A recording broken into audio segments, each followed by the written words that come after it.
Deep in the quiet expanse of a small town, my house stood, surrounded by acres of land, a solitary abode on the outskirts. 6 years of solitude had passed when an unusual incident disrupted the tranquility. One ordinary weekend, with no plans in sight, I found myself engrossed in TV and tending to the garden. It was during one of these aimless moments that I spotted a figure through the window, navigating the trees on my property. Oddly, they were heading towards the back of my house, into the vast woodlands. A peculiar sight, considering the remote location. As evening fell, a knock echoed through the night, and there he was again, the mysterious wanderer, this time at my front door. Shaking the handle violently, he demanded entry, his intentions unclear. Though I warned him to leave, he persistently returned, creating an unsettling atmosphere. The situation took a chilling turn when, in the dead of night, I awoke to footsteps around my house. Peering through the window, I discovered the same man just a couple of feet away. He continued his slow march across my yard, disappearing into the shadows. The proximity sent shivers down my spine. Concerned for my safety, I stayed vigilant that night, ready to call the police. The mysterious figure vanished, but the eerie encounter lingered. When I awoke, not knowing the hour, I heard footsteps again. This time, the man stood in my driveway, an unsettling gaze fixed on my house. With the police on the way, the intruder disappeared, only to resurface around the side of my house. A sudden, sharp sound pierced the air, followed by an unsettling silence. The arrival of the police brought an end to the suspense, with the man taken into custody, his motives shrouded in mystery. The aftermath revealed a disturbing pattern of nightly visits captured on security footage. Despite reporting the incidents, the man's intentions remained elusive. The fear of a return haunted me, leaving unanswered questions that echoed through the corridors of my solitude.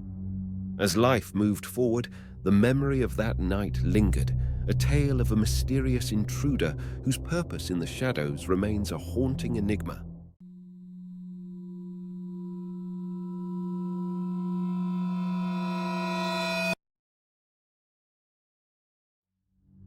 For 4 years, I've worked at a small warehouse.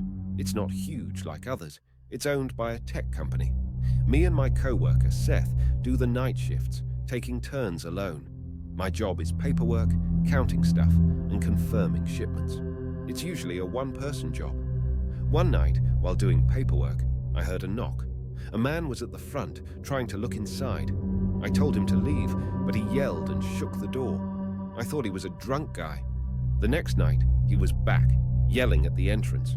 I warned him and said I'd call the cops. He walked away. He didn't show up for weeks.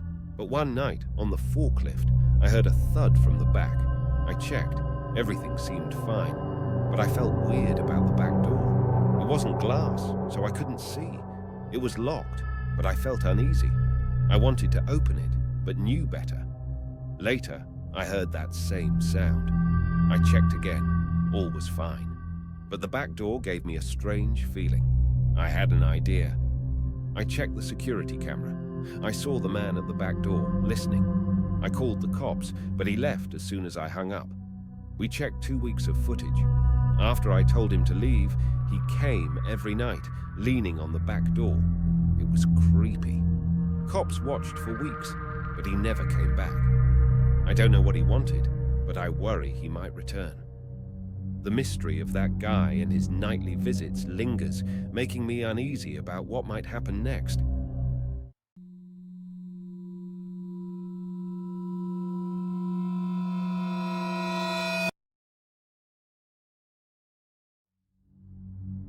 I was 14. It was an average night around 9 o'clock.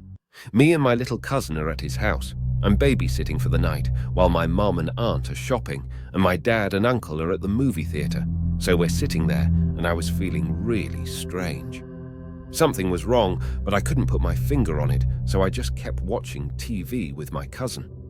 The feeling wasn't going away, so I got up and walked to the back door to lock it. When I came back through the kitchen, I saw what was causing my weird feeling. In the window, there was a very decrepit and homeless-looking man. Just staring into the window, looking at my cousin. Protective mode turned on. I pretended like I didn't see the guy, and I told my little cousin that we needed to go upstairs because our parents would be home soon and they wouldn't want him to be staying up late. So I went upstairs and put him to bed, knowing damn well that there was a man outside that wanted in. I was about 125 pounds and 5'8" at the time, and I played football for my school. If I remember correctly, I went downstairs and straight into the kitchen and grabbed one of those meat tenderizing hammers, turned back to the window where I saw him before. Not there. Ran back to the front door and checked that it was locked. Both the deadbolt and the knob were locked. Ran back upstairs with my meat tenderizer and went into my cousin's room and sat down in front of the door. He asked me what I was doing, and I said that he didn't need to worry about it and that he should keep his head low. Called the cops, and then my dad and uncle. Cops would take half an hour, and my dad and uncle were 45 mins away. Then I hear a window shatter and the sound of heavy boots walking around on the main floor. I told my cousin to stay calm, hide under the covers, and to keep silent. I could hear the guy walking around downstairs. It was horrifying. I gripped that damn meat tenderizer and waited. About 5 minutes pass, and then I hear the boots walking upstairs. At this point, I was having a freaking heart attack. My cousin's door is no more than 10 feet from the stairs. I heard him opening the doors to my aunt and uncle's room, then the bathroom. He walked back downstairs, and I heard him open the door to the basement. 15 minutes later, the police showed up and burst into the house. Turned out the guy was loose from a mental hospital 1 province away.